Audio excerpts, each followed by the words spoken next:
नमस्कार दोस्तों, ज्योतिष का सफर में नरेश गांधी का सादर प्रणाम।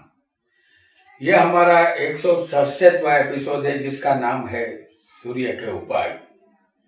आकाश में घूमने वाले नवग्रह तमाम जीव जंतु, पशु, जानवर, मनुष्य सभी पर एक अदृश्य प्रभाव रखते हैं।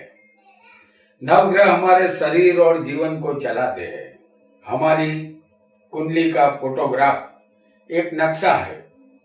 हमारी कुंडली के सारे ग्रह हमें उसी रास्ते पर ले जाएंगे जहां ग्रह हमें पहुंचाना चाहते हैं। हम अपनी मर्जी से किसी भी मोड़ पर मुड़ नहीं सकते। अगर हम मुड़ते हैं तो ये ग्रहों की मर्जी होती है। सूर्य, चंद्र, सारे ग्रह ब्रह्मांड में घूम रहे हैं। हमारी पृथ्वी भी सतत घूम रही है और इस पृथ्वी पर हर चीज घूम रही है। दो पहिया वाहन, मोटर गाड़ी, रेलगाड़ी या विमान हो, मनुष्य उसमें सवार होकर घूम रहा है। ब्रह्मांड में कुछ भी स्थिर नहीं है। हमारा शरीर, हमारा मन स्थिर नहीं है। दुनिया में घूमने वाला पैसा भी स्थिर नहीं है। सारी भौतिक चीजें जैसे मोटर गाड़ी, बंगला, रुपया, पैसा, ये आज हमारे पास है, कल नहीं होंगे। हर चीज इस दुनिया में गतिमान है। सूर्य हमारे सौर मंडल का राजा है। सारे ग्रह सूर्य की प्रदक्षिणा करते हैं और सूर्य से ही हमें ऊर्जा मिलती है। सूर्य अगर किसी की कुंडली में कमजोर हो तो उसे कैसे बलवान करे, ये आज हम इस एपिसोड में जानेंगे। आइए जानते हैं सूर्य को बलवान करने के उपाय। हम यहाँ आपके सामने मेष लग्न की एक कुंडली बना रहे हैं। ये मेष लग्न काल पुरुष का लग्न माना जाता है और काल पुरुष की यही कुंडली हमें कभी भी भूलनी नहीं चाहिए। तो सूर्य मेष राशि में अगर हो किसी को, तो ये सूर्य उच्च का माना जाएगा और इस राशि में सूर्य उच्च का होता है। इसे बलवान सूर्य कहते हैं। सूर्य अगर सिंह राशि में किसी को हो तो सिंह राशि का सूर्य स्वग्रही होगा।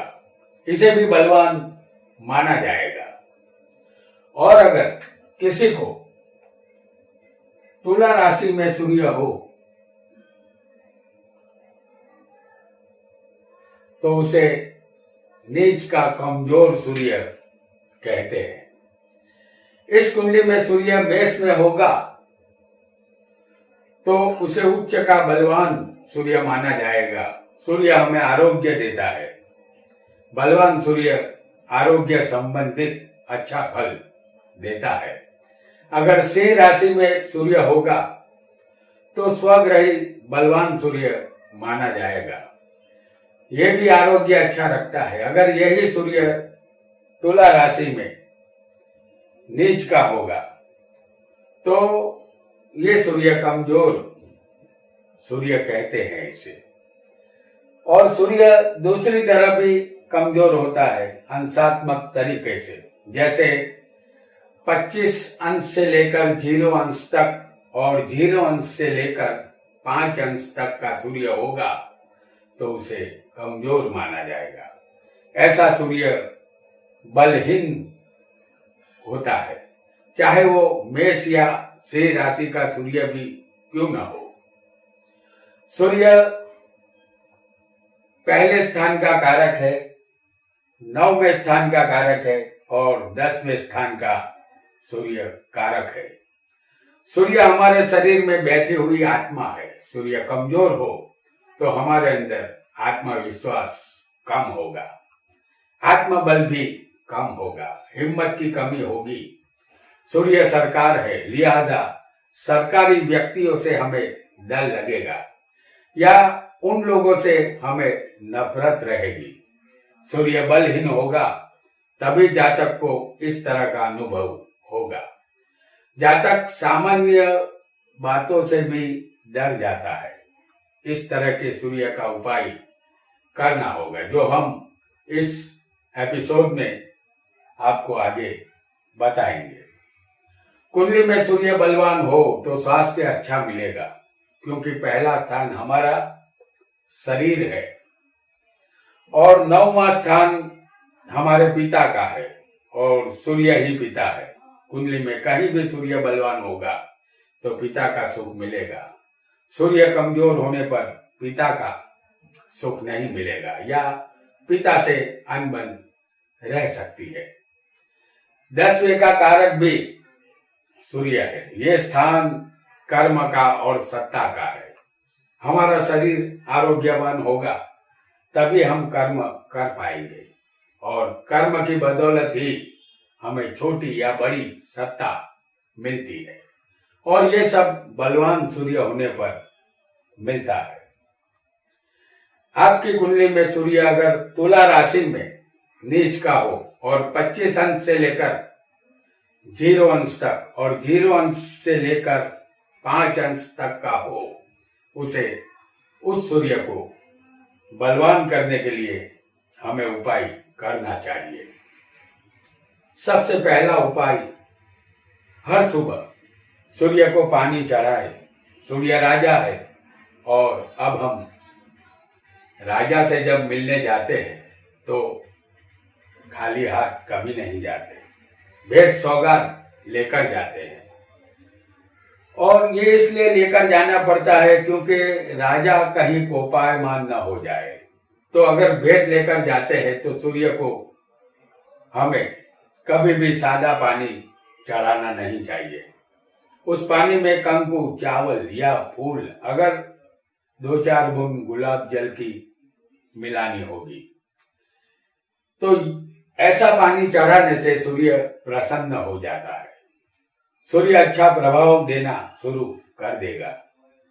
सूर्य का दूसरा उपाय भी हम आपको बता देते हैं कि सूर्य की चीजों का दान करें, जैसे पान, केसर, गेहूं, गुड़, सुवर्ण, तांबा, मानेक रत्न, बछड़े के साथ लाल गाय का दान, कमल का फूल, लाल चंदन, सुवर्ण पात्र पर अंकित सूर्य की मूर्ति, साथ में रोककर दक्षिणा, इन सब चीजों का दान सुबह 10 बजे से पहले रविवार को किसी योग्य ब्राह्मण को दान करें।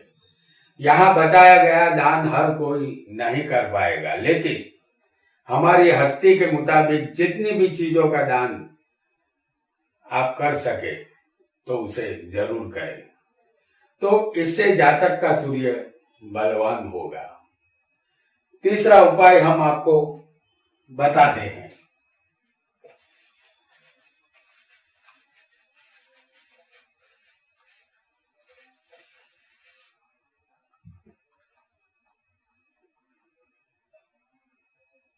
तीसरा उपाय है, समझ लीजिए कि किसी का मेष लग्न है,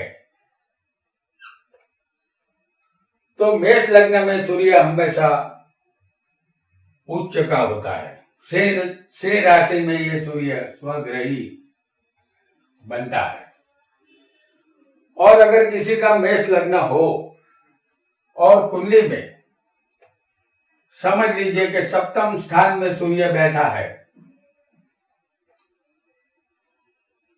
ये सूर्य नीच का होगा और 25 अंश से लेकर 0 अंश तक और 0 अंश से लेकर 5 अंश तक का अगर सूर्य होगा और नीच का होगा, तो उसे चाहिए कि वो सूर्य का रत्न मानेक धारण करे।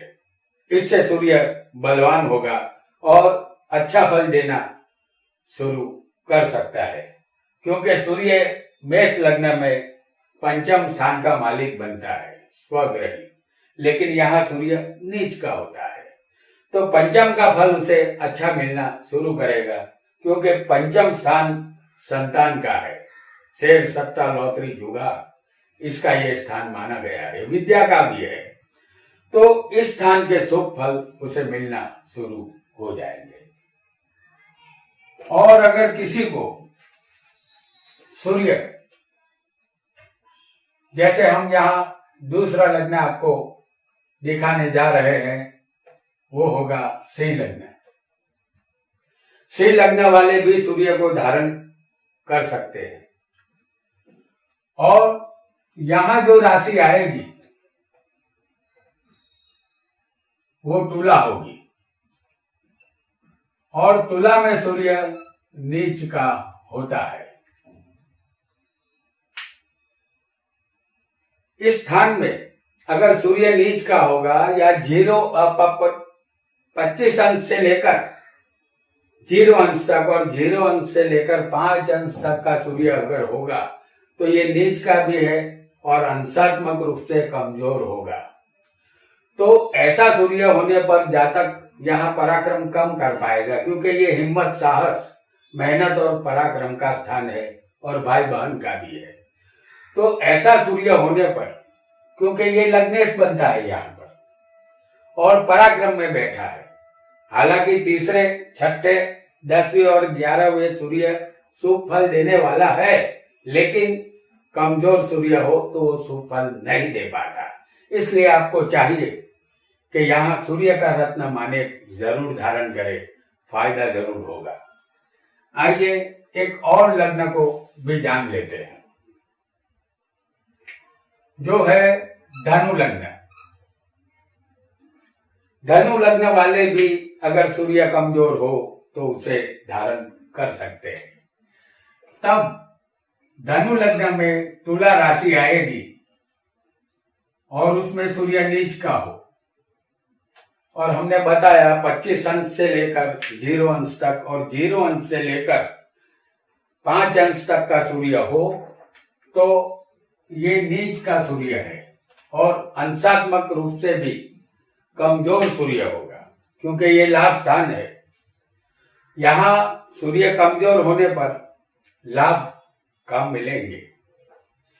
तो जातक को चाहिए कि धनु लग्न वाला कोई भी जातक हो तो उसे सूर्य कमजोर होने पर सूर्य का रत्न माणिक धारण करना चाहिए। तो ये थे सूर्य के उपाय। तो दोस्तों, अगर सूर्य को बलवान करने के उपाय अगर आप करेंगे तो आपके लिए लाभ होगा। हमारे दर्शक मित्रों ने कमेंट में लिखा था कि आप हमें ग्रहों के उपाय भी बताएं, इसीलिए हमने ये एपिसोड बनाया है। आगे हम चंद्र के उपाय के विषय में भी जानेंगे। आज के लिए इतना ही। आपका बहुत बहुत धन्यवाद।